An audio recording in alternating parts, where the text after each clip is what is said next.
এখন আমরা চাইতেছি যে ইসলামী দলগুলোকে নিয়ে আমরা যদি ইসলামের পক্ষে একটা বাক্স পাঠাতে পারি, এই চেষ্টা আমরা করতেছি, করে আসছি, আল্লাহ কবুল করলে করব। এখন আপনাদের কাছে দোয়া চাই, সহযোগিতা চাই। আর সাথে সাথে সংস্কারের ব্যাপারে আপনারা জানেন এক শ্রেণী পাগল হয়ে গেছে, খালি নির্বাচন নির্বাচন। নির্বাচনের মাধ্যমে আপনারা আমাদেরকে কী দেবেন? নির্বাচন তো আমরা দেখেছি, আবার নতুনভাবে কি আমাদেরকে উপহার দিবেন? এখন উপহার আমরা পেয়েছি, আর এইভাবে উপহার আমরা চাই না। এখন আমরা চাই পরিবর্তন। সেই পরিবর্তনটা হলো এই 15.5 বছর ফ্যাসিস্ট দেশ পরিচালনা করেছে। এমন কোনো ক্ষেত্র নাই যেই ক্ষেত্রের ভিতরে ওদের দলীয়করণ করা হয় নাই। ওদের অযোগ্য লোকদেরকে দল হিসেবে পরিচয় পাওয়ার পরে সেখানে বসিয়ে আমাদের মানুষদেরকে ওরা মনে করছে আমরা প্রজা, আমরা হলাম গোলাম, ওরা হলো রাজা। এই জোরে বলেন কথা ঠিক না বেঠিক? এখন এই যে আমাদের মায়ের কোলগুলো খালি হলো, আমাদের মেধাবী সন্তানগুলোকে রাস্তার ভিতরে গুলি করে অন্যায়ভাবে যেভাবে খুন করা হলো, তাদেরকে মারা হলো, এই প্রশাসনগুলো এখনও তো বিভিন্ন জায়গায় বসে আছে। কথা বলে না, আছে না নাই? এবং এই দেশের ভিতরে যারা দিনের ভোট রাতে করেছে, রাতে দিনের ভোট রাতে, আপনারা শুনছেন আপনার বাপের বসে এই বাংলাদেশে হয়েছে দিনের ভোট রাতে।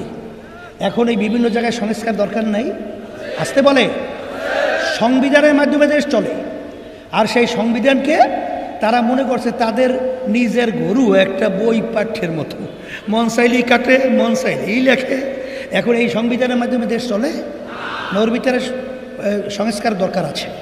এই জন্য আমরা বলছি না, প্রয়োজনীয় সংস্কারগুলো আগে হতে হবে, তারপর নির্বাচনের আওয়াজ তুলতে হবে। কথা পরিষ্কার। সেই হিসাবে আমি বলবো বর্তমান অন্তর্বর্তীকালীন সরকার যারা রয়েছেন, যে আপনারা প্রয়োজনীয় সংস্কারগুলো আগে করবেন নিশ্চিত, এরপরে আপনারা খুব ত্বরিত জাতীয় নির্বাচনের পরিবেশ তৈরি করবেন।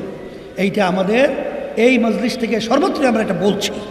আর সাথে সাথে আপনারা জানেন অন্তর্বর্তীকালীন সরকার দেশ পরিচালনা করছে বিভিন্ন দিক থেকে। আলহামদুলিল্লাহ, আমরা তো ডক্টর ইউনূসের পদক্ষেপগুলো আমরা অনেকটাই দেশপ্রেমিক, এটা আমাদের কাছে মনে হইতেছে, এবং দেশপ্রেমিক হিসেবে সে কাজ করতেছে। সেই হিসাবে আমাদের সহযোগিতা এটা আমাদের থাকবে, এবং আমাদের সকলের রাজনৈতিক দল বলেন যারাই বলে সহযোগিতা থাকা উচিত। তবে তারা বিশেষ করে গ্যাসের মূল্যের ব্যাপারে নতুন যে সিদ্ধান্ত নিয়েছে, এই গ্যাসের যে হঠাৎ মূল্য বৃদ্ধি করেছে, নতুন যারা নাকি ব্যবসায় মানে আসবে, ইনক্লুড হবে, তাদের ব্যাপারে যে 33% মতো গ্যাসের দাম বাড়িয়েছে, এটা কিন্তু আমাদের বোধগম্য না, এটা কিন্তু আমাদের বুঝে আসে না। এটা আবার আপনারা দ্বিতীয়বার নজর রাখার জন্যে এবং সুন্দর পরিবেশ তৈরি করার জন্যে, কারণ আপনারা এই দেশের ভিতরে বিনিয়োগকারীদেরকে ডেকেছেন, আমরা খুশি হয়েছি, ধন্যবাদ জানাই। কিন্তু বিনিয়োগকারীদের সুযোগ সুবিধা না থাকলে তারা বিনিয়োগ করবে কিভাবে? দেশের ভিতরে ব্যবসা উন্নত কিভাবে হবে? তাহলে সেই হিসাবে আপনারা গ্যাসের মূল্যের ব্যাপারে আবার বিবেচনা করবেন, এবং সবাই যেন তাদের অর্থ, তাদের টাকা বিনিয়োগের মাধ্যমে আমাদের সমস্ত মানুষগুলো যারা নাকি এখন কোনো কর্মস্থল নাই, তারা যেন কর্মের স্থল পায় এবং বিভিন্ন সুন্দর